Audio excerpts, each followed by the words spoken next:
November 24th, 1971, the day before Thanksgiving. Portland International Airport moves with the steady rhythm of holiday travel. Families carry small suitcases wrapped in early winter coats. Businessmen stand in line with briefcases, glancing at departure boards. Children press their faces against terminal windows, watching aircraft taxi across wet pavement. Among this ordinary movement walks a man who appears entirely forgettable. Dark business suit, white pressed shirt, thin black tie secured neatly with a clip, polished black loafers. His hair is combed carefully. His posture straight but relaxed. He carries a plain black briefcase that looks neither expensive nor worn. He approaches the Northwest Orient Airlines counter and purchases a one-way ticket to Seattle for $20 in cash. He writes the name Dan Cooper on the ticket in calm, steady handwriting. No identification is demanded. No alarm is triggered. In 1971, air travel is different. Security screening is minimal. Passengers walk directly to gates without metal detectors or body scans. Cooper blends seamlessly into the environment. At 2:50 p.m., Flight 305, a Boeing 727 carrying 36 passengers and 6 crew members begins its departure roll. The engines build power and the aircraft lifts smoothly into the gray sky. Cooper takes seat 18C near the rear of the cabin, choosing a location close to the air stair exit without drawing attention to it. He orders a bourbon and soda shortly after takeoff. He lights a cigarette, something entirely normal for flights of that era. He gazes out at the window as cloud layers pass beneath the wings. There is no visible tension in his movements. His breathing remains even. A few minutes into the flight, he removes a folded note from his jacket pocket and hands it to flight attendant Florence Schaffner. She assumes it is a phone number from a passenger attempting conversation.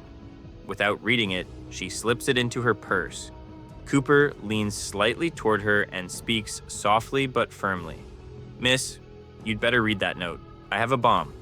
The sentence is delivered without anger, without urgency, almost conversationally. She opens the note. It demands $200,000 in $20 bills and 4 parachutes. It instructs that the money be ready upon landing in Seattle. Cooper opens his briefcase just enough to reveal red cylindrical objects connected to wires and what appears to be a battery pack. The device looks credible. Whether authentic or staged, the threat feels immediate. The captain is informed at once.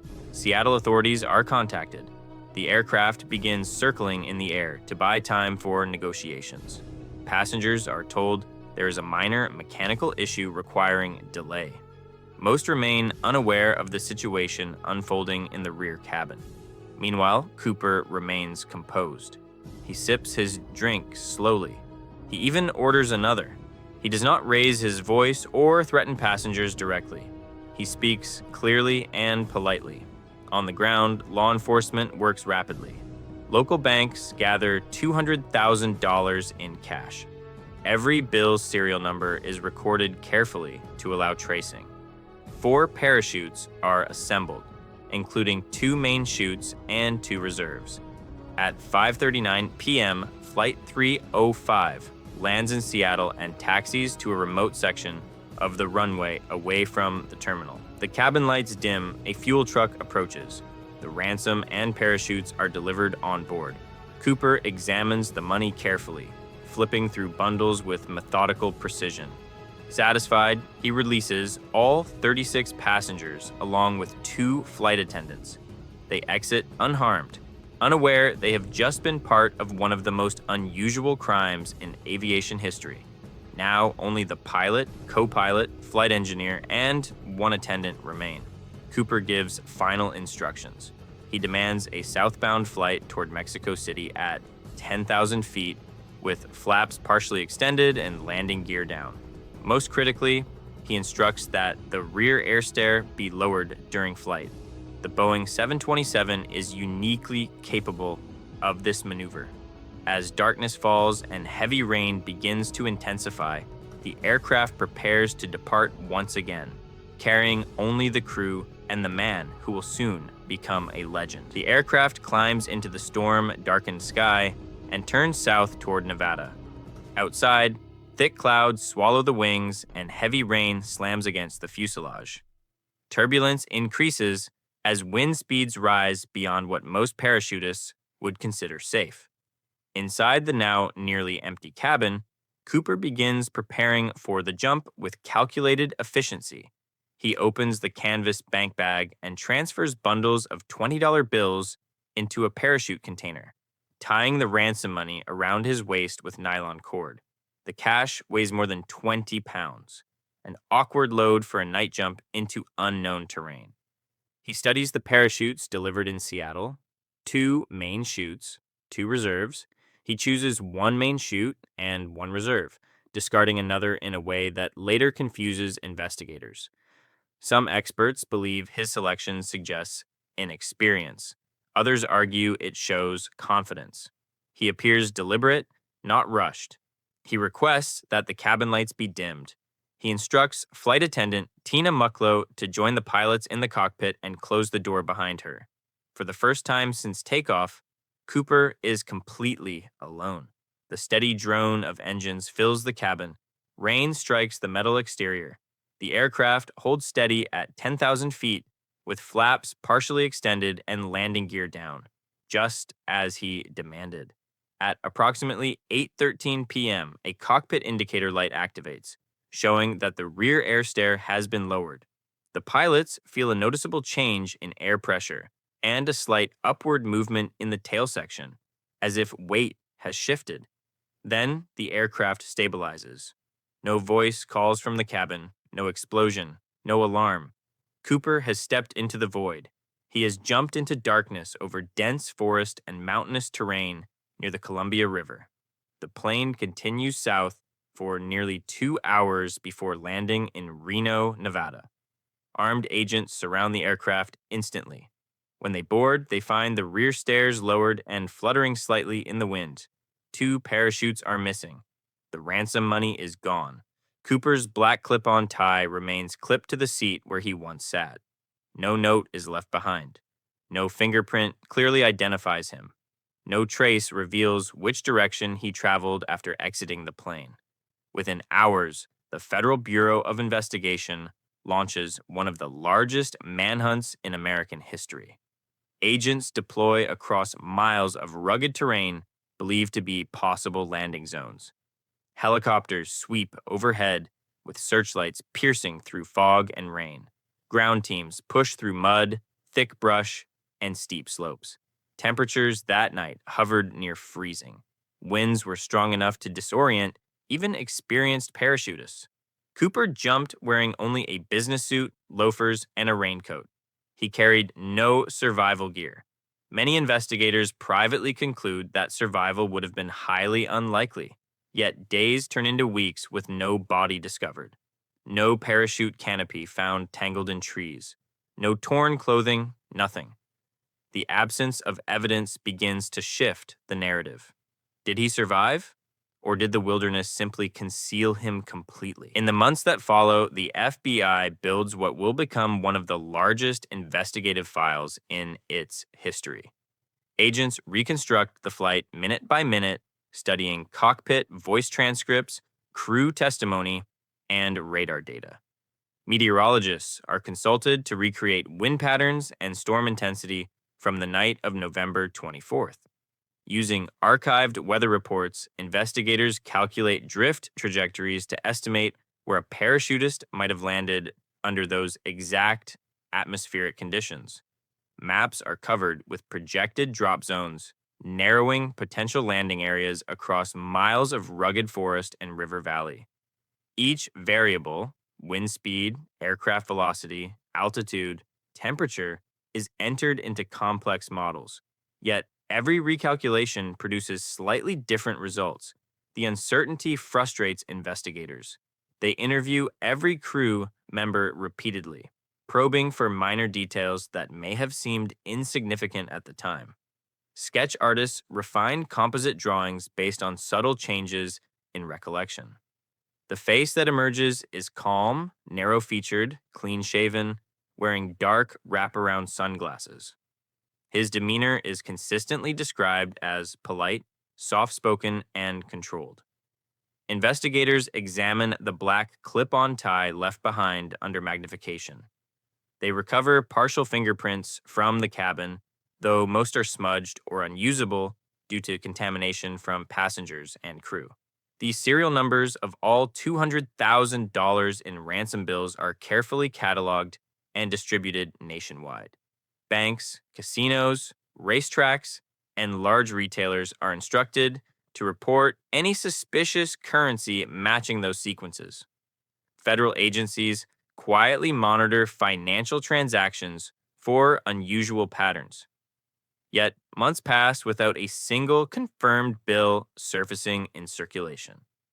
The money seems to have vanished as completely as the man who took it. Over the years, hundreds of suspects are investigated. Some are former military paratroopers with combat experience. Others are engineers familiar with the Boeing 727's rare rear air stair mechanism. Several men confess falsely, seeking attention, fame, or psychological validation. Each claim is examined thoroughly, then dismantled through alibis, forensic testing, or inconsistent testimony. The investigation consumes thousands of hours and enormous resources. Files grow thick with reports, interviews, and lab analyses. Then, in February 1980, nearly 9 years after the hijacking, an unexpected discovery reignites public fascination. A young boy named Brian Ingram is vacationing with his family along the Columbia River near Vancouver, Washington.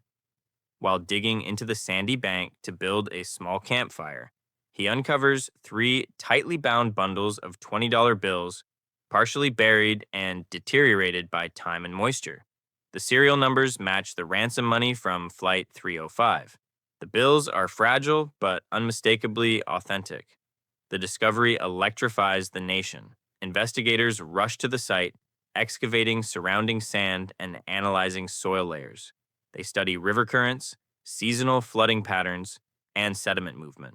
The site lies miles from the originally estimated jump zone, raising new doubts about earlier calculations.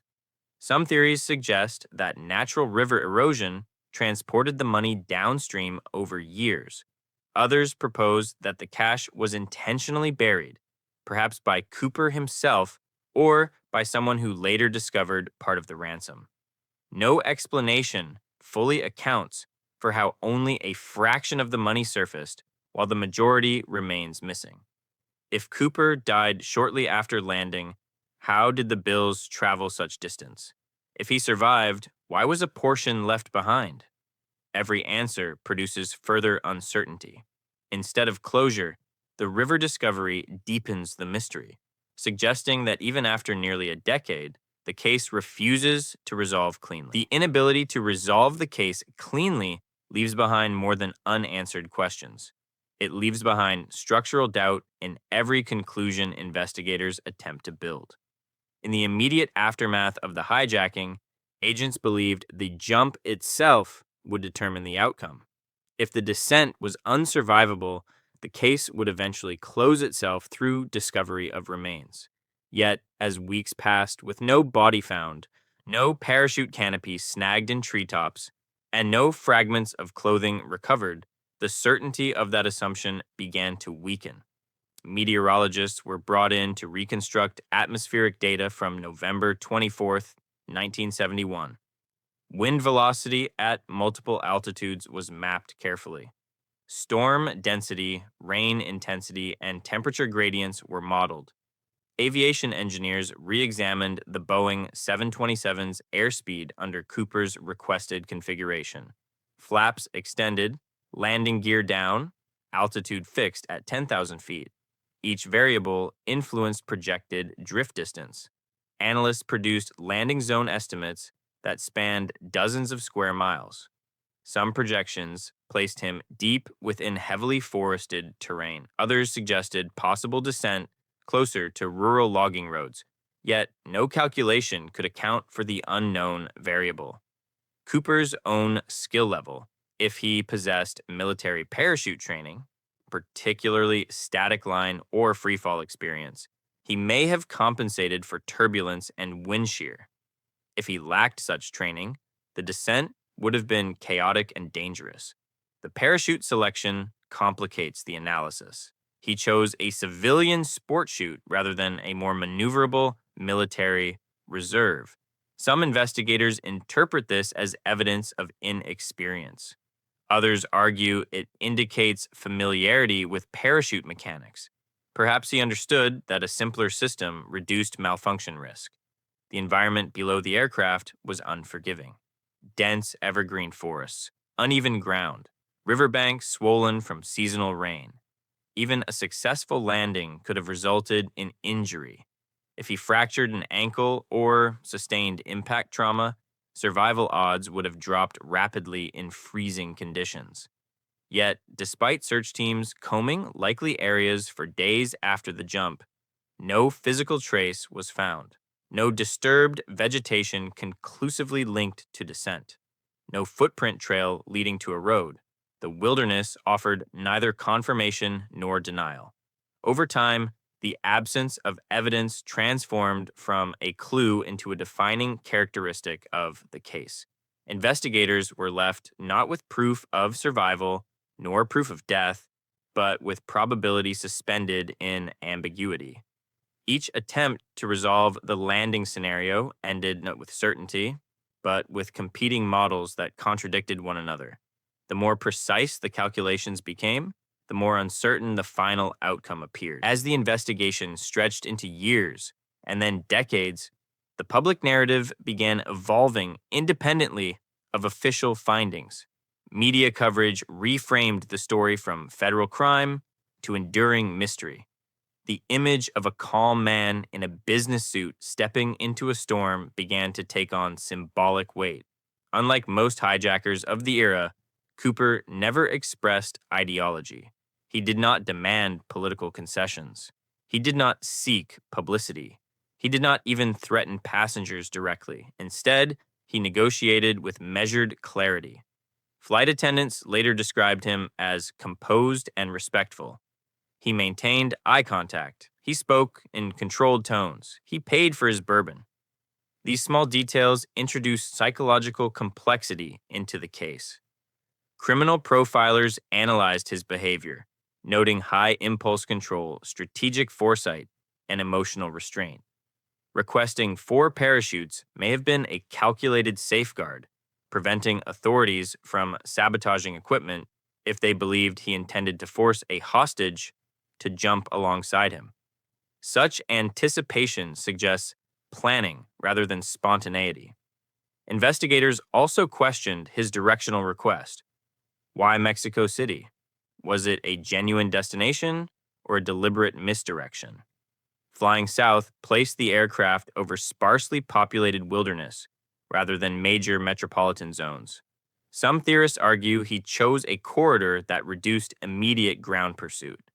Others believe he planned a landing near specific terrain, features known only to him.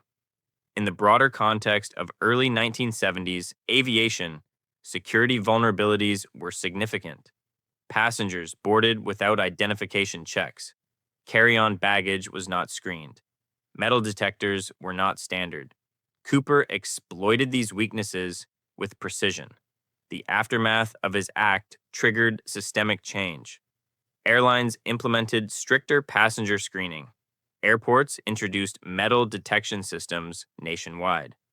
The Boeing 727 fleet was modified with the Cooper vane, a mechanical device preventing the rear staircase from being lowered mid-flight. This single engineering response closed the loophole Cooper exploited. In effect, his crime reshaped aviation security architecture across the United States and eventually the world. Yet, despite institutional reform, the central question persisted. The system adapted. The investigation expanded. But the man remained unidentified. The myth grew larger precisely because the resolution never arrived. By the time the FBI announced in 2016 that it would suspend dedicated investigative resources, the case had already transcended conventional criminal classification. Officially, it remained open pending new evidence. Practically, it had entered the realm of historical enigma. Over 4 decades, investigators examined hundreds of suspects. Some appeared promising: former paratroopers with similar physical profiles, aerospace engineers with knowledge of aircraft design, individuals with unexplained financial activity following 1971. Yet, each candidate ultimately failed to withstand forensic scrutiny. DNA analysis eliminated several high profile suspects when biological material did not match trace samples recovered from the tie. Forensic advancements allowed microscopic examination of fabric fibers and environmental contaminants. Titanium particles embedded within Cooper's tie suggested possible exposure to aerospace manufacturing environments common in the Pacific Northwest during that era. This detail pointed toward technical familiarity rather than random opportunism. Still, no definitive identity emerged. The partial recovery of ransom money along the Columbia River in 1980 remained the only tangible fragment of the crime to resurface. Only a small portion of the total ransom was found. The majority has never entered verified circulation. Economists and investigators continue debating whether the bills deteriorated in isolation, were dispersed through undocumented exchange, or remain buried in terrain, never searched thoroughly. If Cooper survived, he would have needed to construct a new identity in a pre-digital world where documentation was less centralized and reinvention was feasible. If he died, the forest and river systems of Washington may have erased nearly every trace. The case ultimately stands at the intersection of probability and silence. The sky absorbed him. The storm masked his descent. The terrain withheld confirmation. More than half a century later, the question endures not because of spectacle, but because of absence. D.B. Cooper boarded Flight 305 as an anonymous passenger and stepped into the night as a figure suspended between fact and legend. Whether he survived or perished, whether the money lies hidden or was long ago dispersed, the truth remains somewhere beyond documented reach. And in that unresolved space, the mystery continues to live.